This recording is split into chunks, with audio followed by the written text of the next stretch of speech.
Қазақ ертегісі. Қасиетті құдық. Баяғы заманда жалғыз баласы бар хан өмір сүріпті. Оның дәулетінің көптігі сонша, бір өзеннен 90 мың жылқы суарады екен. Жылқыларын қайда суарса да, су шақ келмепті. Күндердің күнінде хан бір жерден екінші жерге көшіп, басқа бір құдыққа қоныс аударыпты. Әлгі құдықтан жылқыларын қанша жыл суарса да, суы таусылмапты. Мөлдіреп шығады да тұрады екен.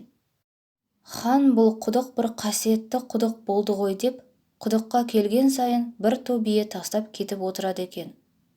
Бірнеше жыл өткен соң, хан қатты ауырып, өлер алдында баласына: «Балам, сен осы құдыққа барған сайын бір ту бие тастап кетіп жүр.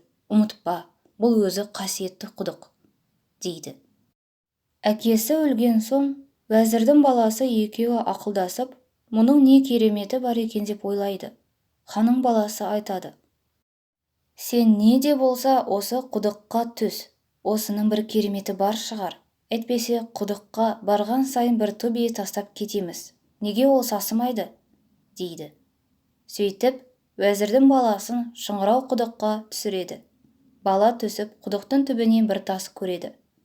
Әлгі тасты аударып қараса, ар жағы жап-жарық кең бір дүние екен. Бала аралап келе жатып, бір жерге келгенде 6 қанат ақ отауды көреді. Ішіне кіріп барса, үлде мен бүлдеге оранған 40 сұлу қыз отыр. Олардың ортасында бір қыз мамық төсектің үстінде ұйықтап жатыр екен. Бала 40 қыздан мұның жайын сұрайды. Сонда қыздардың айтқаны мынау: «Бұл қыз пері патшасының қызы. Егер кімде-кім қызды өзіне жар етіп алғысы келсе, қызды тізесіне ұйықтатып, 3 әңгіме айтып беріп, 3 рет оятса, қыз сол адамға жар болады», дейді. Уәзірдің баласы қызды алуға ниет қылып, оятпақшы болып, не қызық әңгіме айтса да, қыз оянбапты. Сонан соң бала құдықтан шығып, ханның баласына болған уақиғаны баяндайды. Енді ханның баласы құдыққа түседі.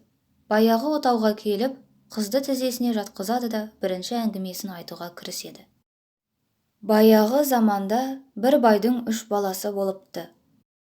Бай бір күні ең үлкен баласын шақырып алып, бір түйе жүк беріп, осыны базарға апарып сатып пұл қыл да, қалаған нәрсеңді ал, дейді.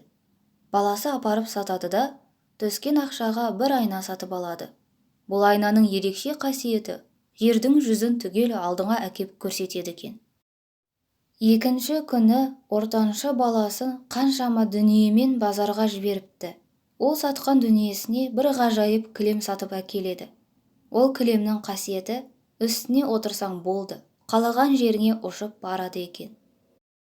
Бай енді ең кенже баласын жіберген екен. Ол барып базардан бір таяқ сатып әкеліпті. Сөйтсе, ол өлген адамды қолма-қол тірілтетін таяқ екен. Бір күні үшеуі жиналып отырып, айнадан қараса, бір ханның сұлу қызы қайтыс болып, қабірге көмгелі жатыр екен. 3 жігіт кілемге отырып алып, көзді ашып жұмғанша ұшып барып ханның қызын тірілтіп алады. Одан кейін үшеуі қызға таласады. Айнасы бар жігіт: «Егер менің айнам болмаса, өлген қызды қайдан көрер едіңдер?» дейді. Ал кілемі бар жігіт: «Егер менің кілемім болмаса, оған қалай жылдам келер едіңдер? Сендер келгенше көміп тастар еді ғой», дейді. Үшінші жігіт: «Егер менің таяғым болмаса, келгенмен, көргенмен не бітірер едіңдер? Қалай тірілтер едіңдер?» деп әңгімесін тамамдайды. Ал қыздар: «Осы қызды енді үшеуінің қайсысына лайық көрер едіңдер?» деп сұрайды жігіт қыздардан. 40 қыз жауап таба алмай жігітке: «Өзіңіз шешіңіз», дейді. Сонда жігіт: «Мен айнасы бар жігітке лайық дер едім», деп ергенде, ұйықтап жатқан қыз ұшып тұрып: «Жоқ, мен таяғы бар жігітке лайық деп ойлаймын. Себебі ол таяқ тірілтпесе, өлген қыз кімге керек?» дейді. Сөйтіп, қыз бір оянып, қайта ұйықтап қалыпты. Осыдан кейін жігіт екінші әңгімесін бастайды. Бір жігіт бір арқа шөп арқалап келе жатып, ешкіге кездеседі. Жігіт ешкіні жетектеп келе жатса, бір қасқыр әлгілерге жолдас боламын деп бірге еріп жүреді.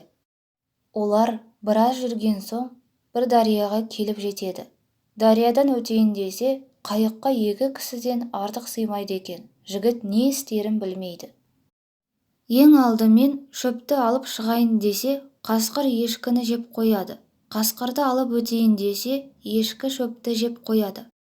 Ал ешкіні алып өтейін десе, ешкіні апарып қойғасын, қасқырды алып шығып шөпке кеткенде, қасқыр ешкіні жеп қояды.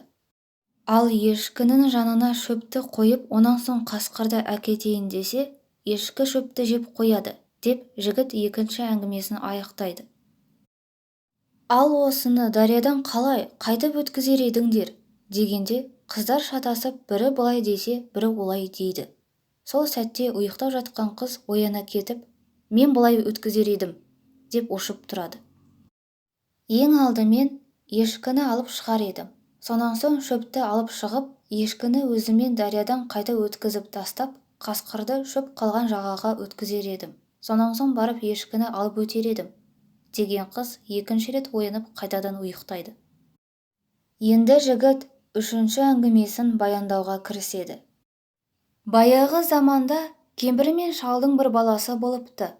Бір күні үшеуі бір жерден келе жатқанда, бала ат басындай алтын тауып алыпты. Оны бала көтере алмаған соң, әкесі көтеріп әкеледі де кемпірге сақтауға беріпті. Бір күні отырып үшеуі алтынға таласады. Сонда бала айтады: егер мен таппасам, алтынды қайдан алар едіңдер?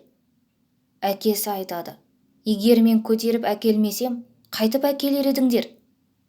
Шешесі айтады: егер мен сақтамасам, бұл алтын осы күнге дейін тұрар ма еді? Ал қыздар: сендер алтынды осылардың қайсысына берер едіңдер? дейді жігіт. 40 қыз шеше алмайды. Сонда ұйықтап жатқан қыз үшінші рет оянып, мен алтынды сақтаған шешесіне беру керек деп ойлаймын. Себебі бала жас болса да, өз бетімен күнін көреді, әкесі де қайрат күшімен күнін көре алады. Ал шешесі әрі кәрі әрі қайраты жоқ, өз бетімен күнін көре алмайды, сондықтан мен шешесіне беруді жөн санаймын, деп уәде бойынша ханның баласына тұрмысқа шығады. Сөйтіп олар үйленіп, жігіттің еліне қайтады, балалы шағалы болып бақытты өмір сүреді.